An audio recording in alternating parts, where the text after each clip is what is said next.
Every time Max got angry, a shadow monster grew behind him, tall, dark, and frightening. Yet Max never saw it.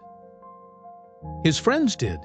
It started as a tiny flicker when he was upset, barely noticeable, but each time he shouted, slammed a door, or hid his feelings, it grew a little taller, a little sharper, a little louder.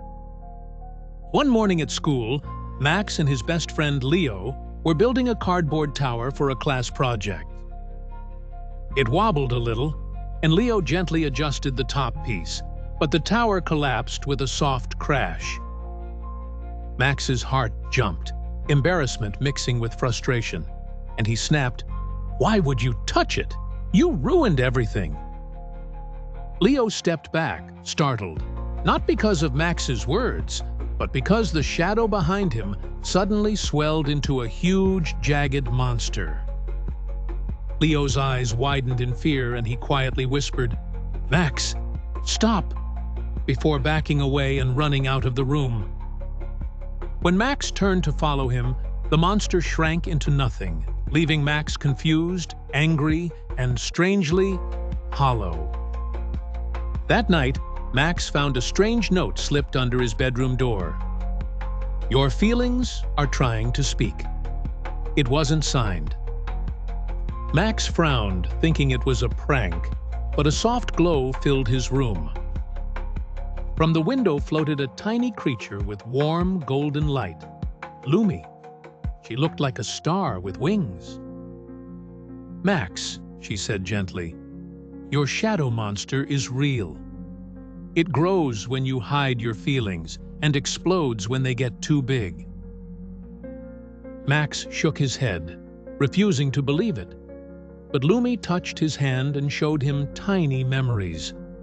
Moments when he felt scared, embarrassed, unheard, and how each unspoken feeling made the monster stronger.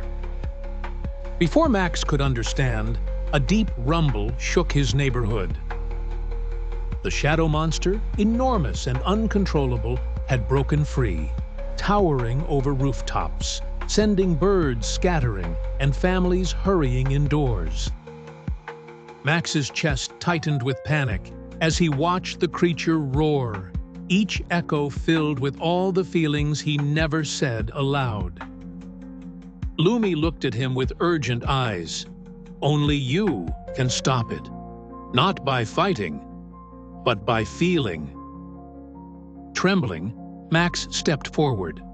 The monster's glowing eyes locked onto him, and Max's voice cracked as he whispered, "I'm angry." The monster hesitated. Max took a breath deeper than any he had taken before. "I'm frustrated. I felt embarrassed when the tower fell. I didn't want to yell. I just didn't know what else to do." With every confession, the shadow monster shrank, from towering giant to a massive shape to a medium-sized blur, then a puff of soft, trembling smoke. Max's heart slowed.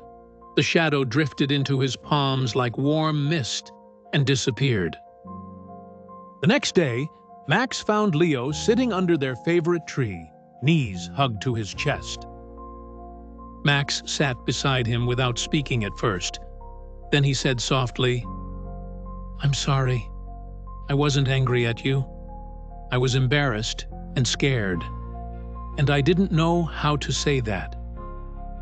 Leo glanced at him, surprised, and after a moment, smiled.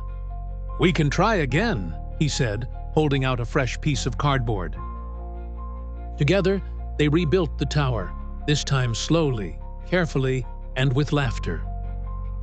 That night, Max asked Lumi quietly, "Will the monster ever come back?" Lumi nodded gently.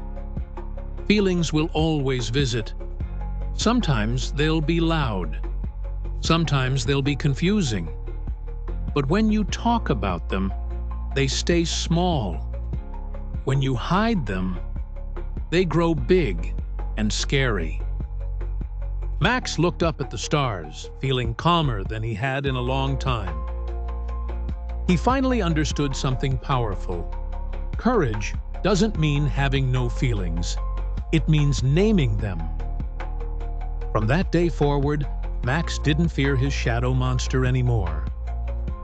He learned to listen to it, talk through it, and even thank it for reminding him that his feelings mattered.